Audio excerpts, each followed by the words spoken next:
Welcome to the Encore Audio Archives YouTube channel. I'm Taper Dave, and this is my channel. I've uploaded hundreds of talks here that I've recorded at meetings in West LA, and okay, my story with Clancy is, and I have it here in one of my recordings where I celebrated a birthday, and then during my talk at the beginning of the meeting, I said that it was my first attempt in 1985 to get sober, and it didn't take, of course, because I came back in 94. And I told Clancy I was living in Stockton, and I heard Clancy was going to come to speak, and I thought to myself, I don't need to hear this guy, Clancy. So I did go to the convention or the meeting or wherever it was he was speaking. So Clancy gets up to start talking. He says, Dave, are you still here? I says, yeah, I'm right here.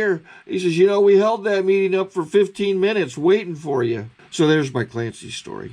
Take care and have a good day if you want to. I know I will. It is my pleasure to introduce this afternoon's speaker, Clancy.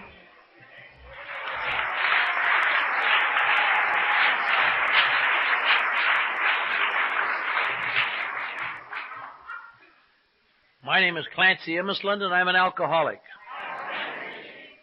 And I'm very glad to be here this afternoon in dreaded Marin County and seeing what the yuppies are up to.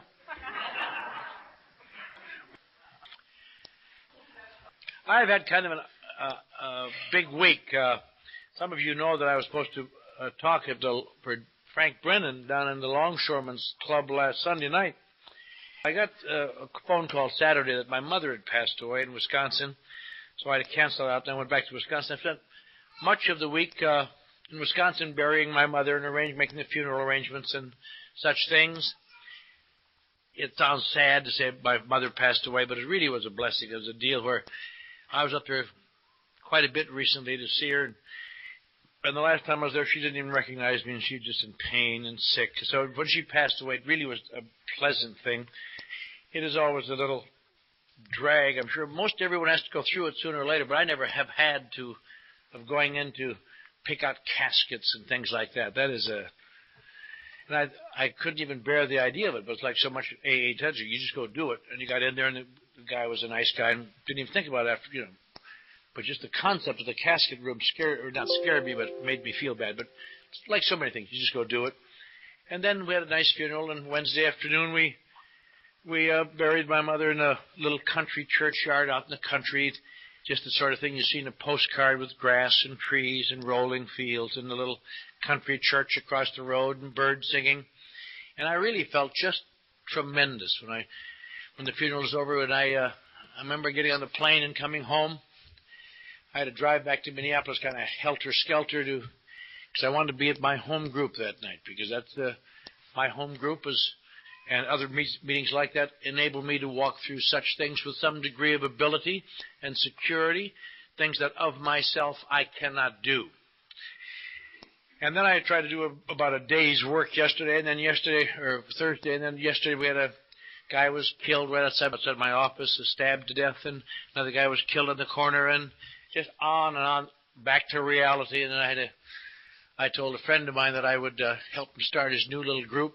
He didn't have any money to speak of, so I'd swing it around. So I was down in Phoenix last night, and it was hot and ishy, and I was looking forward to coming up here today, and I'm here, and after I got here, I was here about an hour. The pressure went down, and I feel good and felt good all day, and it's been a most pleasant day. And Mary's good AA talk centers me again, as a good AA talks do, and I'm looking forward to a pleasant evening. I'm go home, and my little grandson and granddaughter are visiting at the moment, and I'm going to need all my stability for that. I love them, but, when you've raised a family and you get a little taste of freedom, and then here it comes again, I loved those little kids. I give them nice presents. I say, here, John, remember, I love you more than your other grandpa does.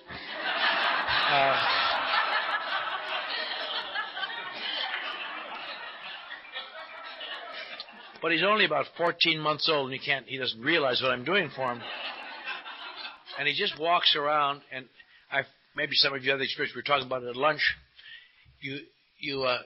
of setting anything down, it's gone. You know, you just, John, when are you going to be old enough to talk and tell me where you put those damn car keys? You know, I can't wait much longer. 6 months maybe at the outside, you know.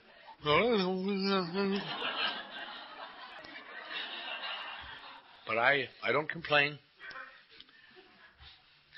But it's part of the ongoing process of living. In fact, I was telling someone last night, it's a funny thing, the thing you get into. Do you remember a few years ago that song that was very popular? I hadn't thought about this forever. You know, the song, Alone Again, Naturally, one of the great self-pitying, Alone Again, Naturally.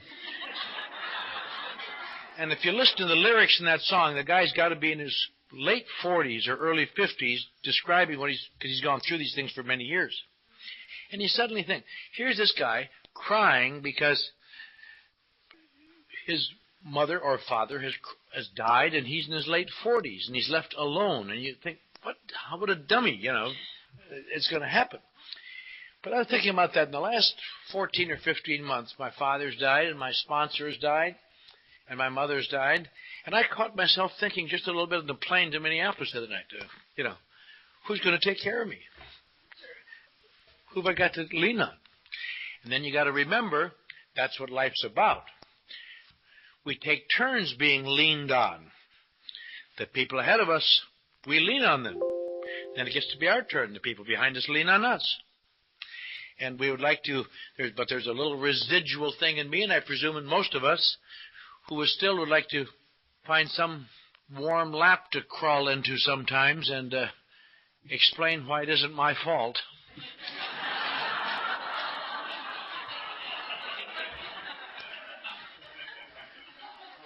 But when you get wrinkled and bald, those laps get harder and harder to find.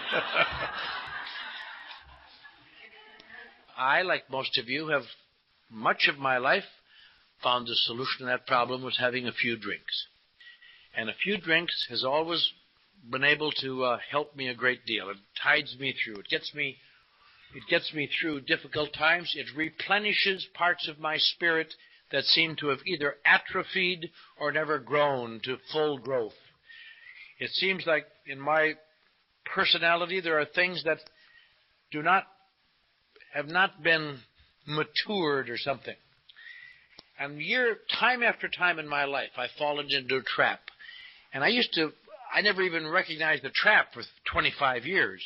And then I was sober a while and got listening to people's fifth steps. I heard them talking about it. I thought, oh yes, I've fallen into that trap.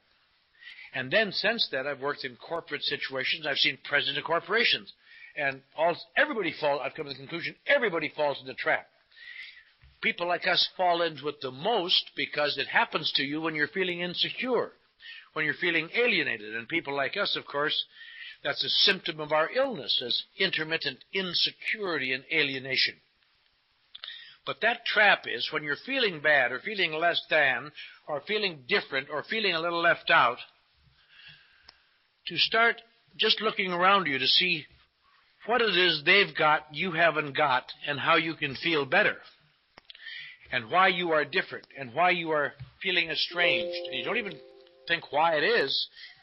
And there's nothing wrong with those comparatives, and we've all done it sometimes. There's only one thing wrong with it. The answer you get is always wrong. And the reason the answer is always wrong is because you never stop to consider at such a time, I am comparing my insides against their outsides. I am comparing my raw meat against defense mechanisms they've spent 30 years building to conceal their raw meat. So as a result, when you're feeling insecure or feeling less than or feeling alienated or feeling different and you look around you, I can almost guarantee you that you will never see anyone who looks as sensitive as you feel. You will never see anyone who seems to feel the type of anxiety that troubles you. They have anxiety, but it's kind of a superficial anxiety. They don't have a deep-seated anxiety. And if they do have a deep-seated anxiety, they know why they're anxious. which would help you a great deal. A lot of times in my life I thought, I guess I must have a lot of anxiety, but I don't know what it's about. I can't find enough reason at the moment to justify this much anxiety. And it turns out that it's quite a common thing amongst people like us. We call it the sense of impending doom. As you go through life, you just, what's wrong? Nothing so far. You just, something's going to be happening. I think it's safe to say that when you're feeling that way, you will never see anyone who seems to be as insecure as you feel, as not sure of what you want to do. See, other people know what they want to do and go do it. And I have an entire committee that sits in session every time there's a decision to be made. And they all gather from all over. Okay, what do we do? Beats the shit out of me? What do you think we'll do? I don't know. But whatever you do, whatever action you take, they'll vote unanimously. No, that wasn't it. They never want to tell you beforehand, but they tell you afterwards. As I've said many times in AA, I've always been amazed by alcoholics who want to go into group therapy. I just go for a ride alone in my car, Christ.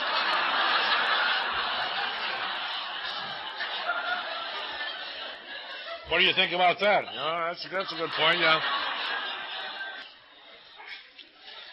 You'll never see anybody who seems to resent injustice as much as you do.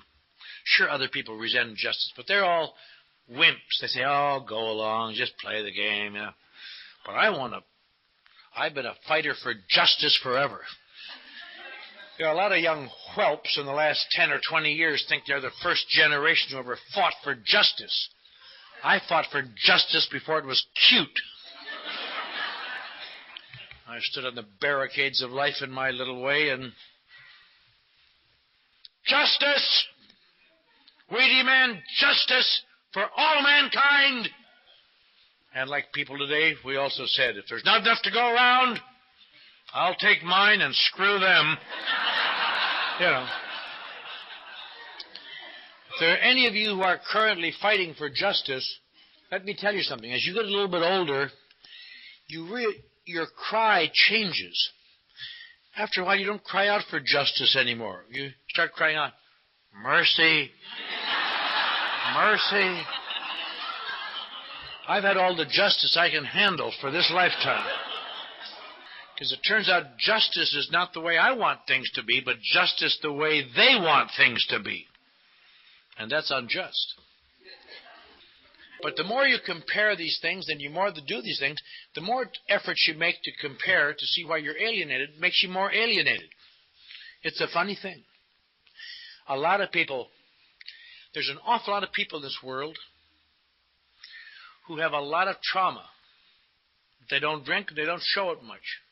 But you see them trudge around. They go from TA to TM to EST to all these things, primal therapy. I'm not putting any of these things down because they're people seeking things. And I'll tell you something else. Most people in these groups, if you ever talk to anybody in any one of these organizations, this is not their first. They were in another one before that, and another one before that. And it worked for a while, and then it burned out. Then they went to another one. And it worked for a while, and it burned out. And on and on. Most of us struggle with and we all can talk about emotions. We all know about our feelings. And we have our rages and our loves and our hatreds and all the things. But what it boils down to, even all those emotions might be satisfactory. But I was thinking about this a few years ago. When you get down to the bottom, if every so often, you just felt good. But my natural feeling is not. My natural feeling is a kind of a low, ongoing feeling of unease. This is not quite it either. People don't like to live like that. And you and I have been singularly blessed.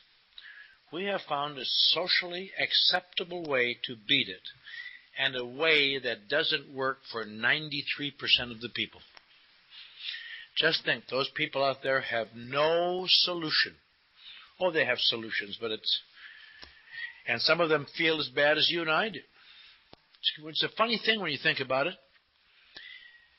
the various medications you and I are tempted by in moments of stress, and our doctors would like to give to us, the Valiums, the Libriums, the Secanols, the various things. These were designed for people who have feelings just like yours and mine. They're not designed to cure them. They're designed to nullify them temporarily chemically. Because here's a funny thing. There are millions of people who feel the way you and I feel, to one degree or another, who are not alcoholics. And they are called medically acute or intense neurotics. They are people who see reality as it is, but react to it badly and emotionally and obsessively. And their life is just one thing after another, and they're just always trying to put it together. And they work fiendishly, and they run to Reno and Las Vegas, and they do this, and they do all sorts. They get active in church work, all sorts, everything they can do. Just they don't even know, never an identification what's wrong, but just something's wrong. And they go to doctors, and they go to psychiatrists, and doctors prescribe these sedatives for them, because some of these people get so intense that unless something that happens to slow them down, they snap and become what is known as psychotic. And when you become psychotic, now we talk in AA sometimes about, well, I'm psychotic, and I'm over it, and I got psychotic again over it. That isn't the way it really is. True psychosis, once you become psychotic, the chances are just about 99 and 9/10 to that you're going to stay psychotic. That's a condition that stays. And there's a lot of ramifications of psychosis, but probably as good as any, to put it in a nutshell, is that your brain, under sufficient intense conflict, it can find no way out of it, will make reality look different than it is to resolve the conflict. Sometimes in some people it's just a rifle, just one thing they'll see differently. Some people see the whole thing differently, but they're quite obvious. And that's why these people are given sedations, to keep from them getting to that point. Here's another funny thing.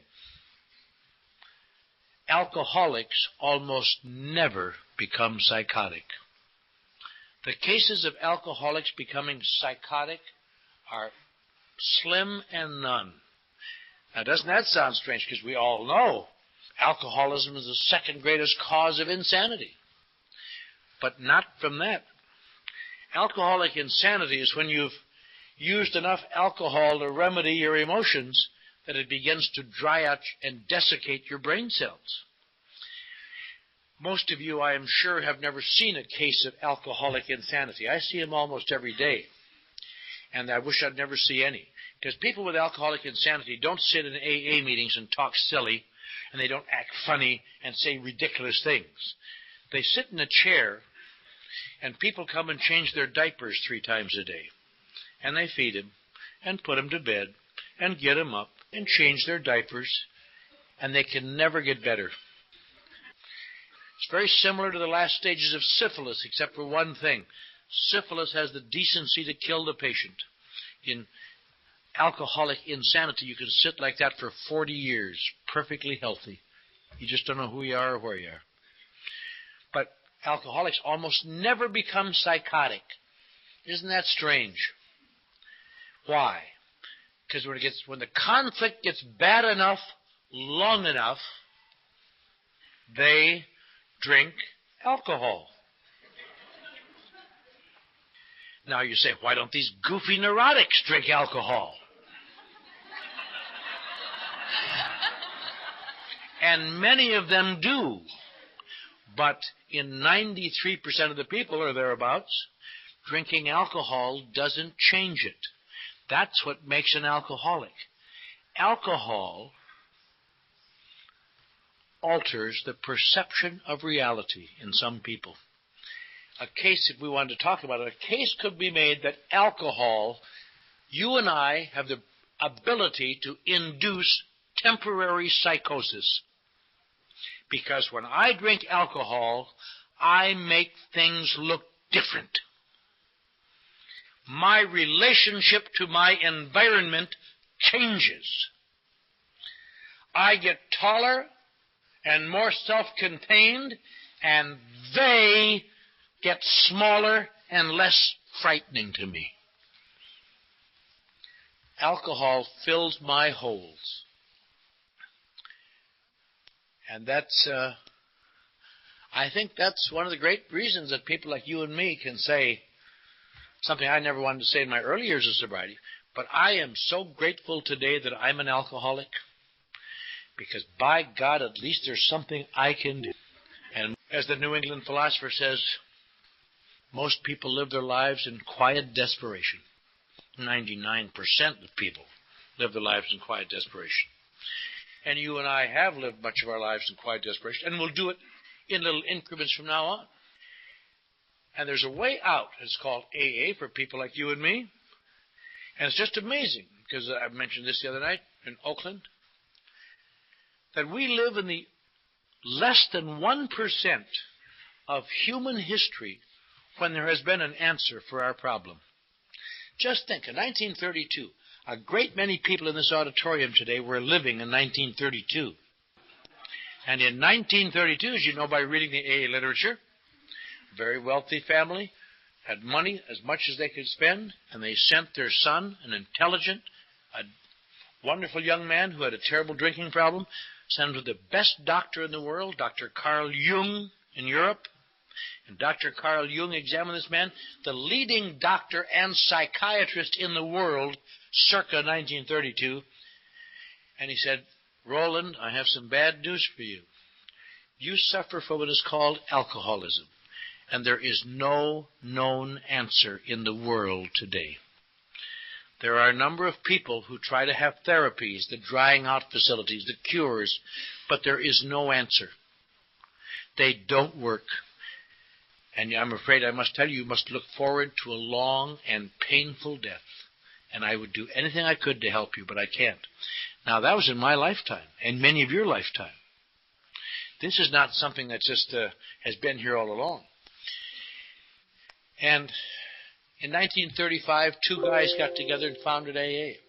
They didn't know they were founding AA. They were trying to save their butt, and they called in a third guy in a hospital. It's a funny thing.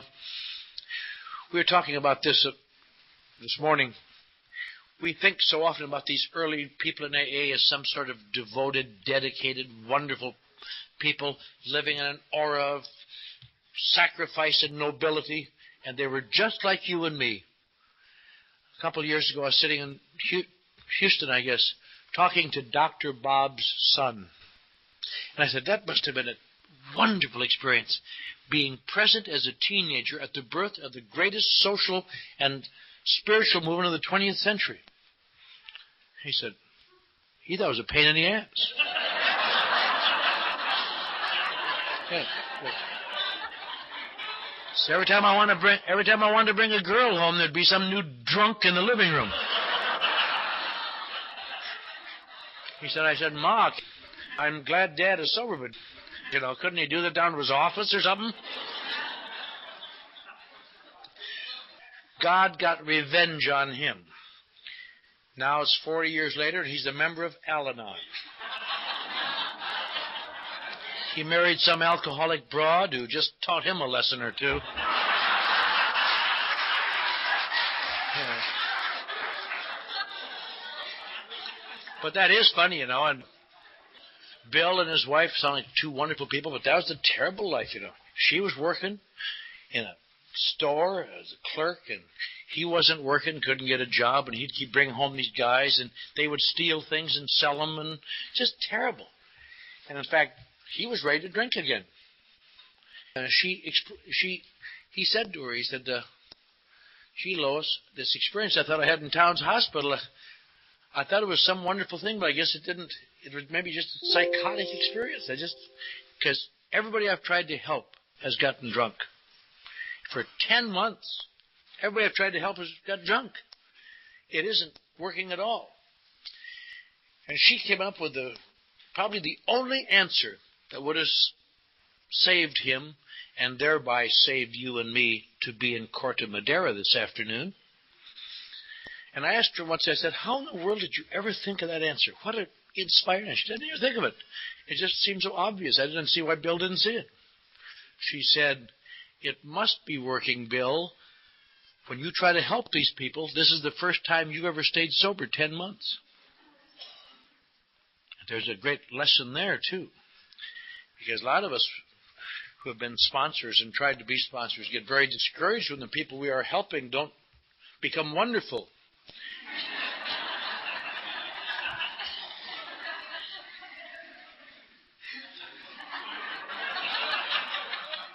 She wasn't looking, it's all right. You get discouraged. And one of the saddest things I know when I hear in AA, people say, oh, I don't try to help me. My strength is in other fields. I don't seem to carry the message. I carry the disease. And we all have felt that way. But I'm just telling you, the steps don't say that you work in service. That's fine to do that. But you try to carry the message to alcoholics because that's what saves your bacon. Whether they get sober or not is extraneous. But all these AA's grown. We live in this 1% of human history where there's an answer. AA is successful everywhere in America, most of the world. Fran S. has brought it to Soviet Russia, increased their drinking considerably.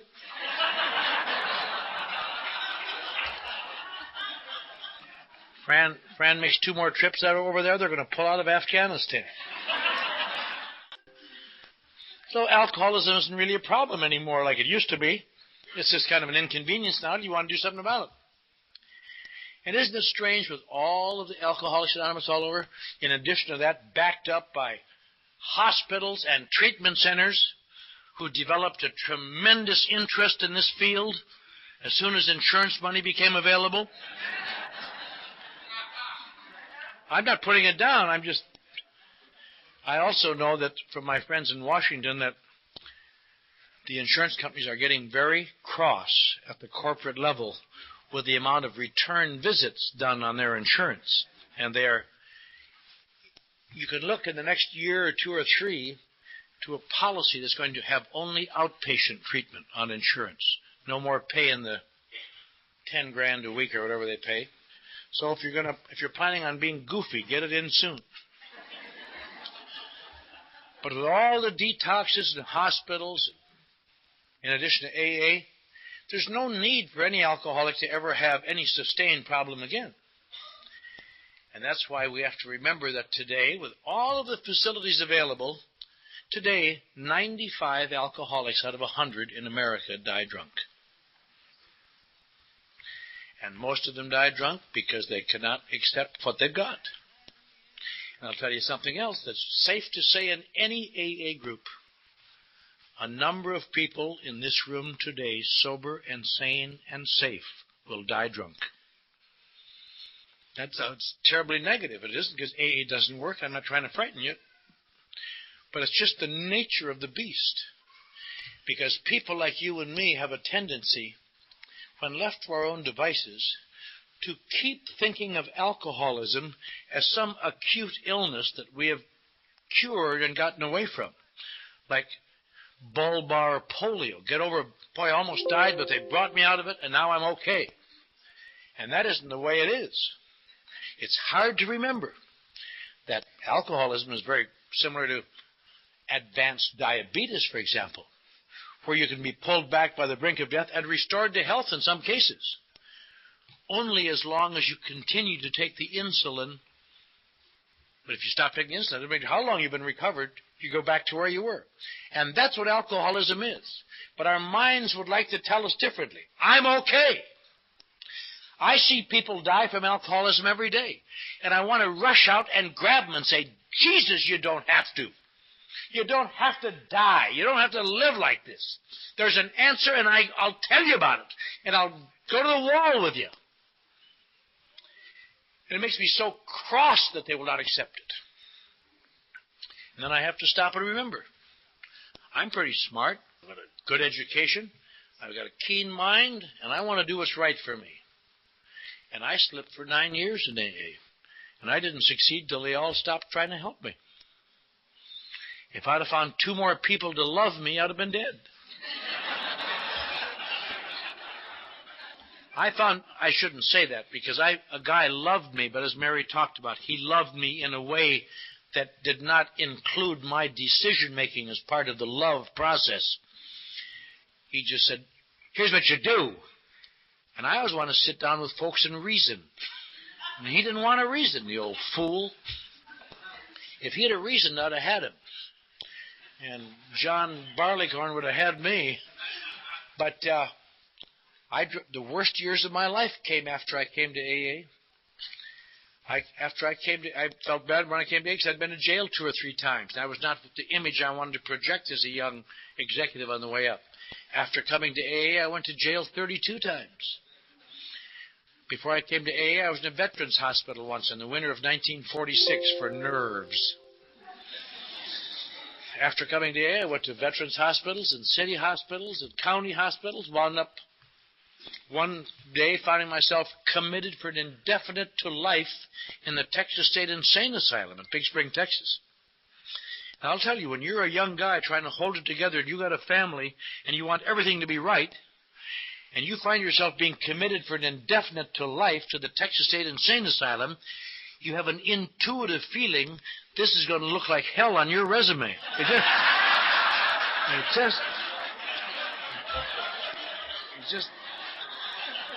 It's really hard to weave that in, you know. What'd you do that next 40 years? Well, self-employed.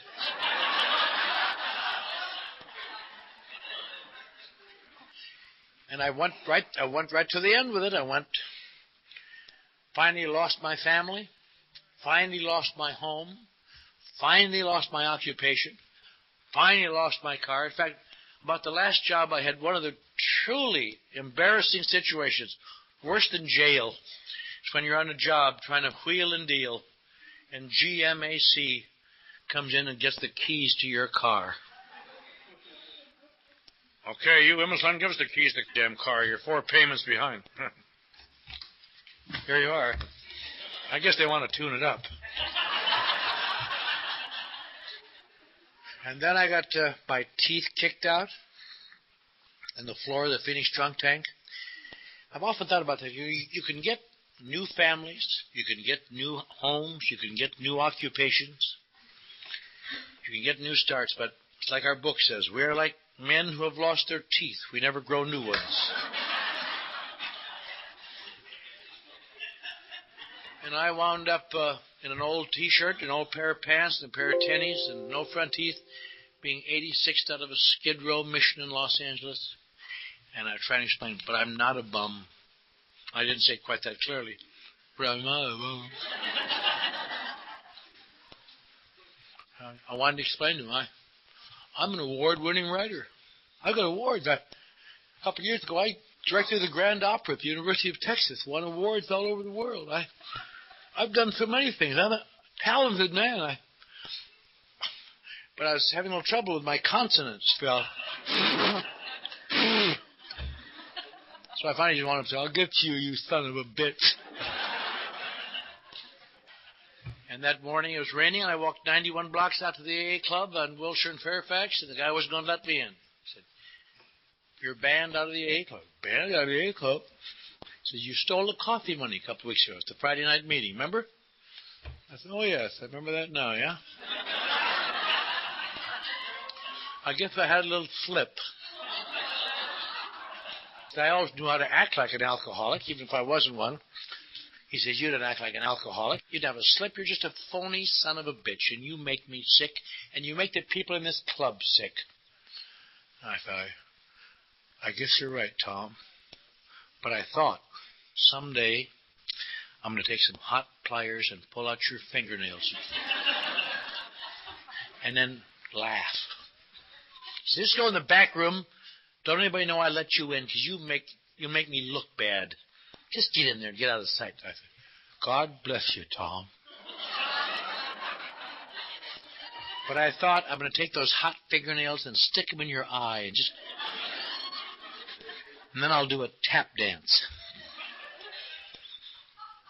And I went back there and I thought, Jesus, this can't be happening. I thought The reason I was in the Texas nut house was because I had committed suicide. And the guy found me and brought me back to life and time and put me in there. The only way I got out of that nut house was pretending to be an alcoholic. I was in there as a suicide. I hadn't had a drink for some time before my suicide. That's why I knew I was an alcoholic. That's why, because alcoholics have problems when they drink. When I don't drink too long, it all goes up. And I remember sitting there thinking, feeling so bad, hot, sick, desperate, smelled bad, and even the AAs were rejecting me. And I remember thinking, it sounds funny now, but it wasn't funny at all. I remember thinking, maybe my suicide attempt was successful. Maybe this is just the way it's going to be for eternity. Just one thing after another, after another, after another. And the way I beat that nut house in Texas, I pretended to be an alcoholic and played their sick little game until I got out of there. I was really quite dreadful. I was there a short time. I might have still been there because I was so depressed. I thought, this is the end of my career.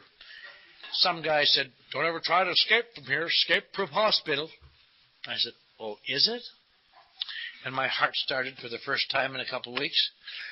And then shortly after that, I found a way to get through a door and down a corridor and through another door and across the yard and over the fence. The fox was loose in West Texas. And then I made that terrible discovery. What he said was true. It's an escape-proof hospital. But you don't know it till you get out. But if you've ever been in West Texas, you suddenly realize they can see you running for 3 days. Then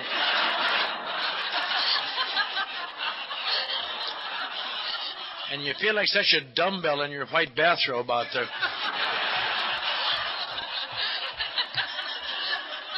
And it's just a matter of time till the field glasses pick you up, you know. Well, there goes that little Yankee sumbitch now. You know. He snatched me back and gave me an autumn full of electric shock treatments for that.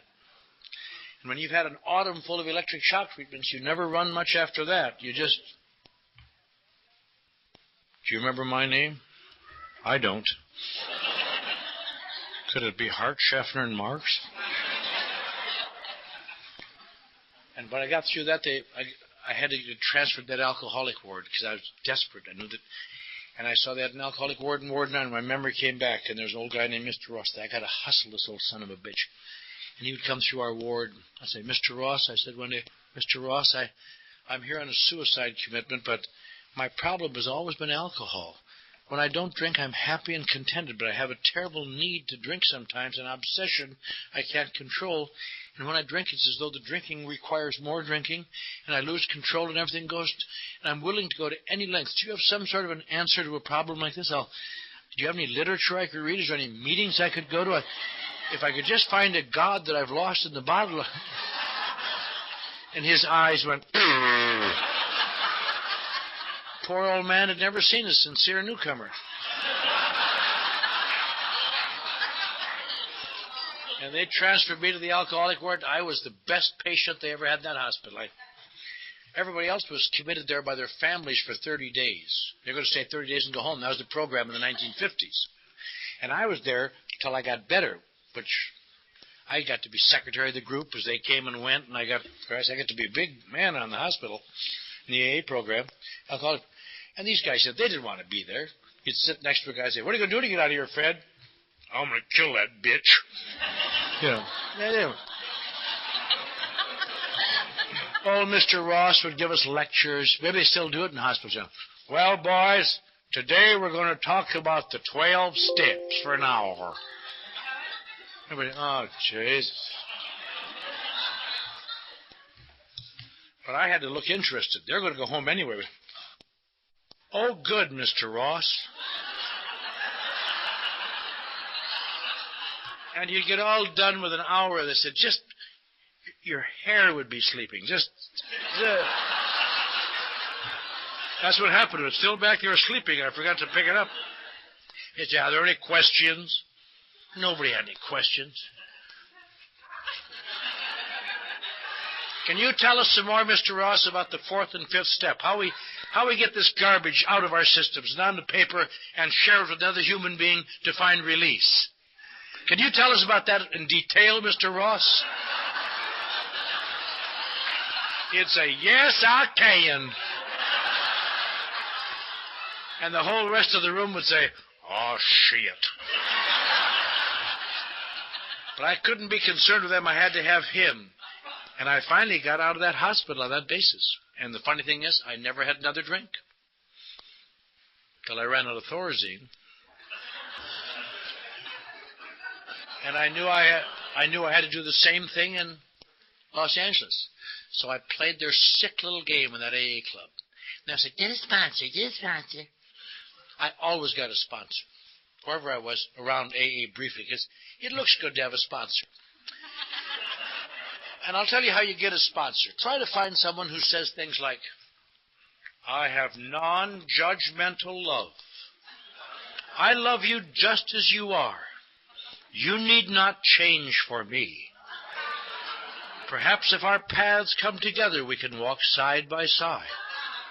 Not I ahead of you, nor I behind you, but together, sharing. Go up to him, I'll tell you, fast. Will you be my sponsor? But I'll tell you, even guys like that, you got to stay away from. Because they claim to be non-judgmental, but after a while, they all get damn judgmental. Oh, what's wrong with you, boy? You know. So you just stay away from them. Just use them as your sponsor. When people say, who's your sponsor? Al's my sponsor, the old-timer.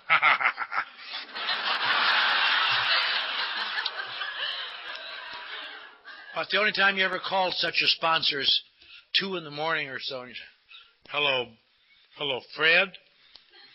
I'm afraid I've let you and AA down. I drank. Now, if you've got a loving sponsor, you'll say, you haven't let us down. You've done nothing wrong. You're sick and you've had a relapse, that's all. I'm coming right over and we're going to get you through this. I'll get some of the other guys and we'll sit up with you all night. If you need a few bucks, let me know. It's nothing. It's part of it. You're going to get better, son. Now, that's what I call a sponsor. I got a hold of some old puke in Los Angeles that knew nothing about sponsorship. Jesus. He was an actor. I thought he'd have a little class, but he was a bad actor and a bad sponsor. And he'd say things to me like, call me anytime you want it, kid, day or night. If it's late at night, it better be important. But call me anytime you want to, up till the time you drink. If you ever take a drink, don't call me, because all you're going to hear from me is a click and a dial tone. Jesus Christ. That's your pukes in California, I'll tell you that. And I had no place to live, and somebody suggested I live in an abandoned car for a night. And I did. And I lived there for 6 more months. I said to my sponsor, Christ, Bob, I'm not an animal. I'm living in that car out there, living from hand to mouth and cold. I'm eating cake and damn meetings. I'm a sensitive, intelligent guy, Bob. What am I going to do? What shall I do? He said, get a job. Yes. I said, look how terrible I look. He said, get a terrible job.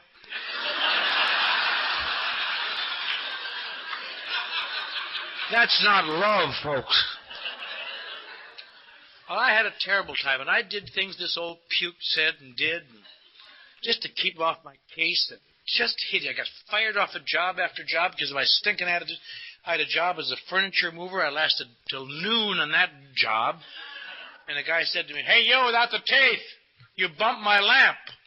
And I was feeling sensitive that day, and I said, no, you're mistaken. I broke your damn lamp, you know. I got a job as a janitor in a jewelry store, and the guy, he was an AA guy, and he fired me right before Christmas because he felt I was dusting too long amongst the watches, you know. And I thought I was going to have a new year in Seattle saying, see anything you like? I got fired as a dishwasher at the Gaiety Delicatessen.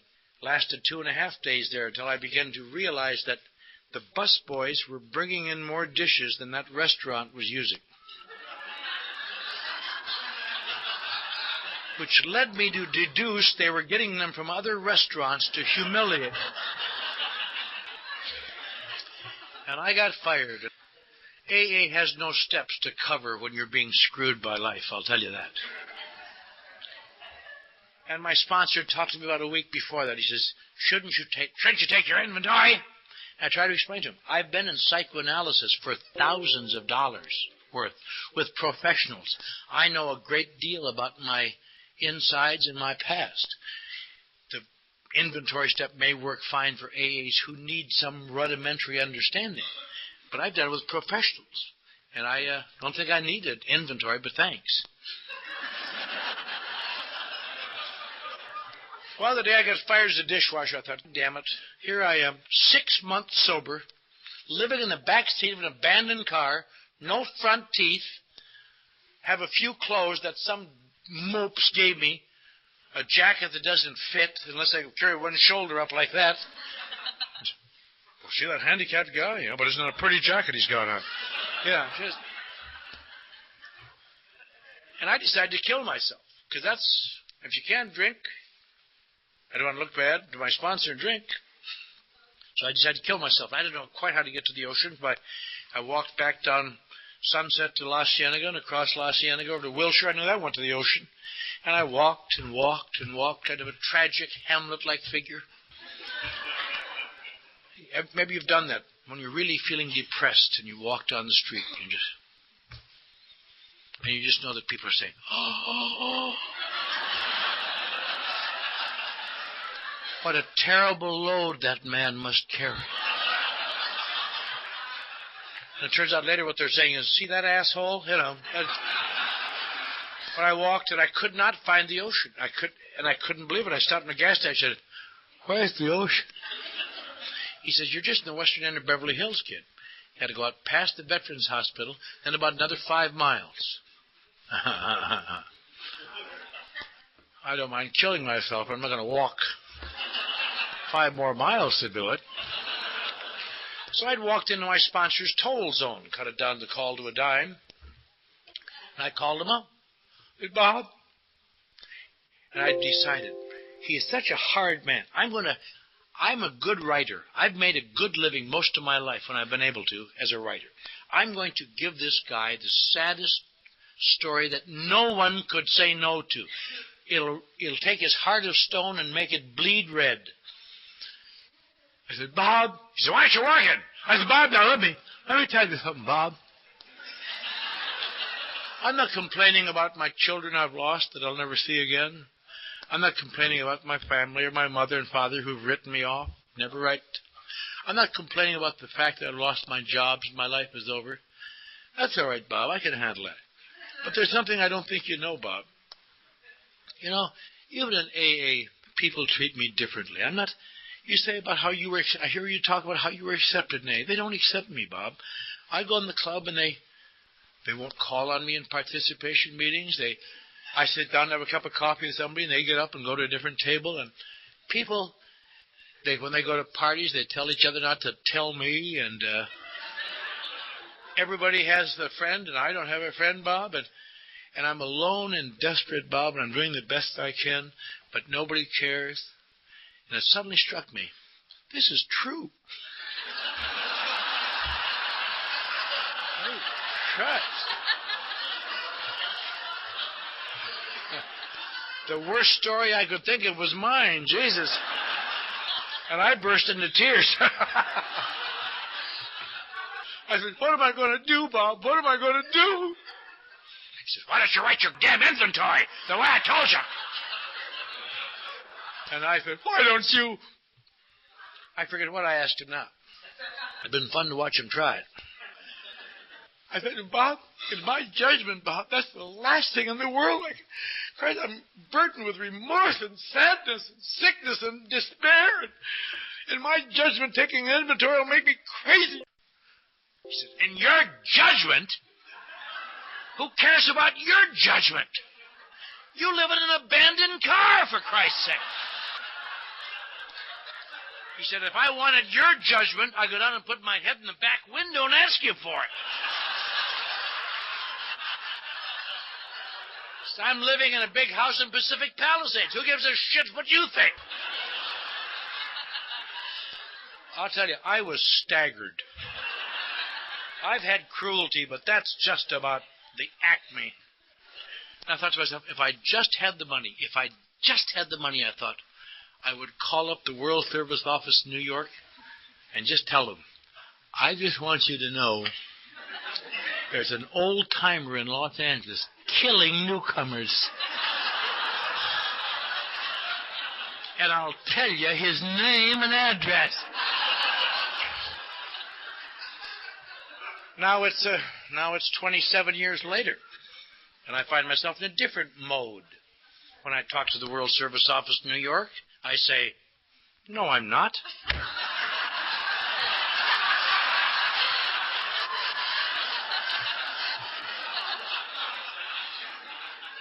Looks a little different from this side. But that day he got me so upset I wrote an inventory. And it was just dreadful. And I was so out of it that I wrote things in which I wasn't the hero. And just terrible. And I don't know if it made me feel any better. I survived the day anyway, and I stuck it away. And a couple weeks later I was ready to kill myself again. And he made me ride with him in his car from Los Angeles to Oxnard. And I read it to him at night. He drove and I had a flashlight and I read it to him. I thought, Jesus. I started to a couple times halt. I better not read this. Just read it. And we got up near Oxnard. I thought, boy, he's going to throw me out of his car. And I looked over to him and the old fool was going. And I thought the old son of a bitch has snapped. He's never heard data like this, I'll bet. But since then, I have been up that road maybe 250 times. The driver's seat. And someone else sitting over there. And I'm a much better listener than my sponsor. When I get near Oxnard, I always turn my head.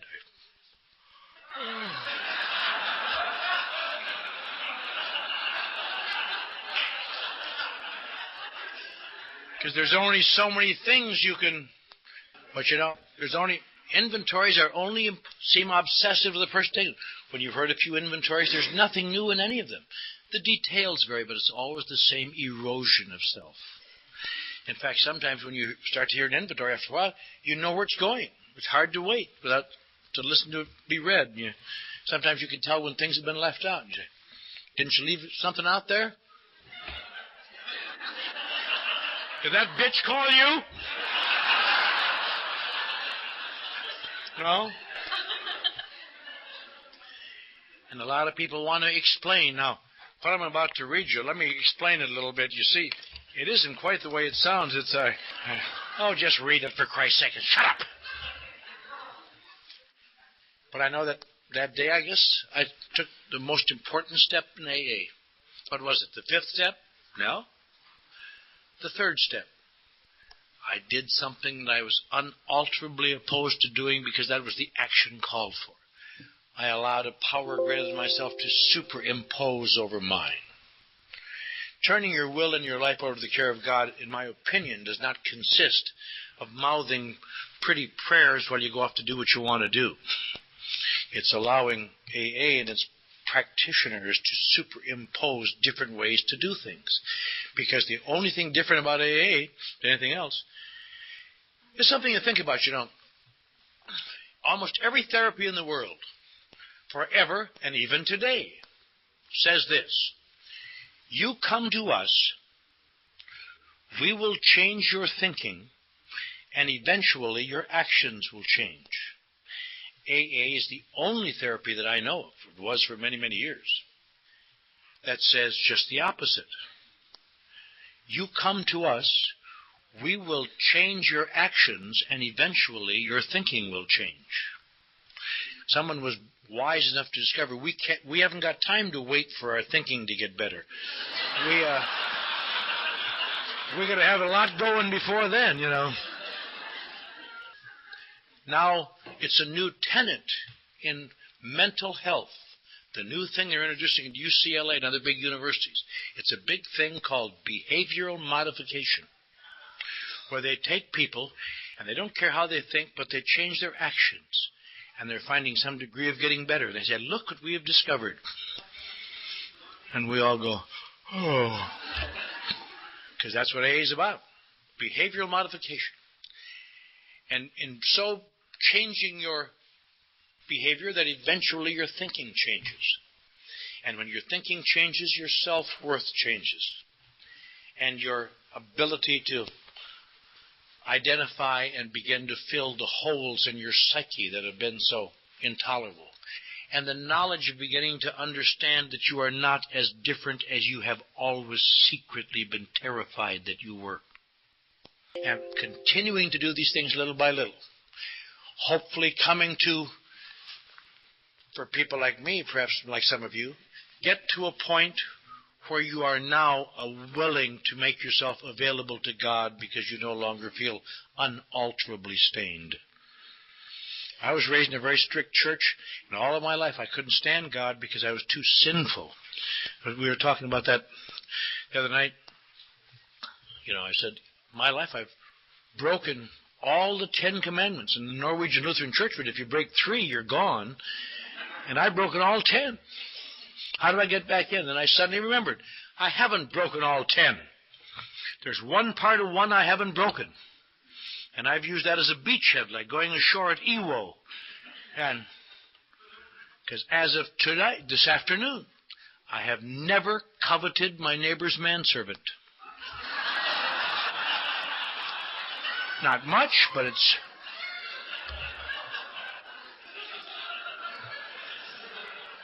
But I've come to believe in God, and this is from a guy who could not stand church, a Norwegian Lutheran church, certainly for 30 years and never went near one, and wouldn't anybody around me near one. My wife, I married a Catholic girl. I wouldn't let her have our children baptized. I refused to let them baptize in that corny damn church till our little son died. And then, fortunately, my wife had great presence of mind. His little baby in the crib, she rushed to the kitchen. I was in jail drunk. She rushed to the kitchen, got a handful of water, and baptized him. That's the only thing that saved her sanity. And then I begrudgingly let him take him to be baptized, but I don't want to know about it. And on and on. And Wednesday of this week, as I've done a number of times, I sat in the Norwegian Lutheran Church with my mother. I've sat there with her many times. This time with the Catholic. At peace and thinking, isn't that nice? God is here, and God is in the group I'm going to in AA tonight, and God is in the hills and the trees. I have come to the conclusion that God wants good for me, and it is only me that stands in the way. I don't think some metaphysical way. I mean really means good for me. I think God means good for everybody. If I thought God picked and chose, I would think he would not choose me. But I have to believe that God has the same thing for all of us. And somehow through AA we are able to turn it on a little bit, people like me. But I'm not here to tell you that God will make you whole if you're new and cynical. The higher power that saved my life was my sponsor. Because he was all I could believe in at that moment. As a result, I came to believe in AA and came to believe in God. But I'm not telling you to believe in what I believe in. I'm telling you that you better find something to believe in that you can believe in now. No matter how it looks to somebody else, believe in what you can believe in. Because it gets to be 2 o'clock in the morning sometimes, and you've got to turn to what you believe in. And if you've been shucking them, you're going to die. You better have something. But the nice thing about it all is all the knowledge about... I started off this afternoon in kind of a pseudo-scientific analysis of alcoholism, which I think is important only if you start thinking, well, now I'm well, I can go do it again. You can't. Once you become sensitive to it, you're gone. It's just, again, like a diabetic saying, I've been feeling well for 3 years, I can now eat my sugar. You cannot, because it has an unusual effect on you. But you will if you do not take the insulin called Alcoholics Anonymous. because the human mind has a tendency to take things for granted. Any one of us have had many moments in our life, if we could just say, if I could just, Jesus, spend a day without being under terrible pressure. Yet you get days after all under pressure, so what? I don't have my car I wanted. On and on. Don't have the job. The one I love belongs to somebody else. All the horse shit that goes into making up a human being. And that's why people like me, and I presume like you, need to continue to go to AA. It's not to get new data. I haven't heard anything new in 20 years in Alcoholics Anonymous. I haven't heard a new thing in 20 years. And yet the same things keep centering me again and again. Mary, your speaker a little earlier today, one of the things I've always admired about her, she goes to meetings and meetings, and I go to meetings and meetings, and I'm around to listen to the 3 o'clock in the morning calls of people who were too well to go to meetings and who were too busy. And after a while, you just want to say, call me in the daytime. You don't want to call me in the daytime before? Call me in the daytime now. I really do not want to hear the reason you slipped again this time. Tell it to somebody who's interested. Because the concept of Alcoholics Anonymous is to band together to share our, as you say in your thing here, experience, strength, and hope, that we may find a way to alter our actions that will eventually change our thinking, that will help us to understand, to keep changing those actions, to keep changing those thinking, so we need not induce temporary psychosis to stand reality. And if you don't choose to take these actions, and if you don't choose to change your thinking, and you want to play your sick little metaphysical self-hypnosis game, go play it. But then take what comes with it. Lay face down in your own puke. Go back to the hopelessness and despair. A new guy doesn't know any better. Maybe if they're once or twice. But the people who make an occupation out of being slippers, they get more attention for being drunk than they do for getting sober. Screw up. We are here to stay sober, not to get sober. That's what we got to do. And that's why we got to extend the best we got. We got to do the best we can. I was thinking about that today. I resented coming here today because through a mix-up in my schedule, there are 250 people at my house having a softball tournament this afternoon, and I'm the captain of the host team.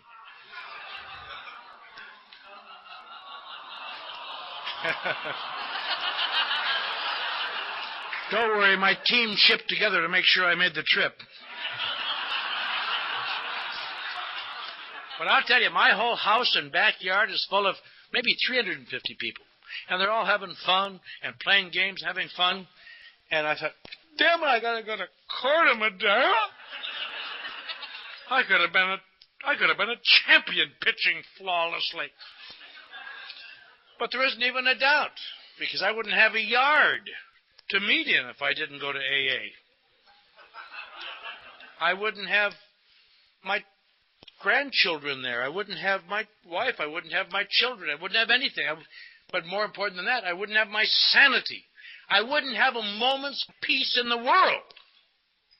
So that's what we're here for.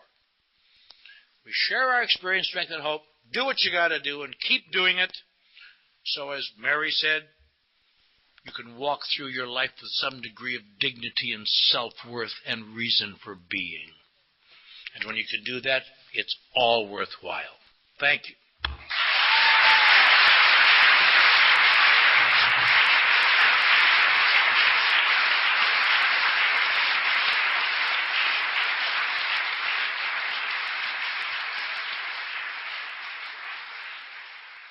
I think we got a great talk going on here. Thanks for watching the channel. Taper Dave here.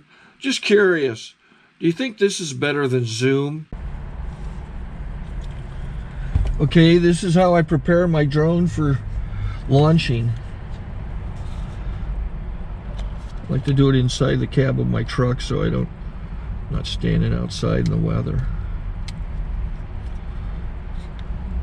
To install the joysticks for control, up and down, right and left, powered on. I have an Android phone that I use to connect it to the drone with. And it's actually controlled through the iPhone, through an app. Oops, wrong way. It's actually controlled through the iPhone, or through this Android phone, through the app. It's actually controlled through the Android phone, through an app, and you connect it through this short connection right here.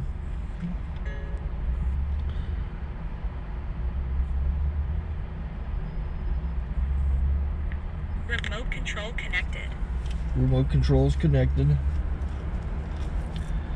So I pull out the drone. I have to extend the legs. Long legs extended first, then the short legs. Remove the gimbal protector. Set that aside. Then power it on one short burst, then one long burst. I lay it down. So I have to go to calibrate. So the drone's not connected yet. It shows you here as this drone gets disconnected, even though the remote's powered on. So the drone has to establish it's connected. So I go into the app to calibration mode. First I'll calibrate the remote controller. Start calibration. Out, in, oop, out, in, up, down, and then this little wheel is to control the gimbal. So it's calibrated.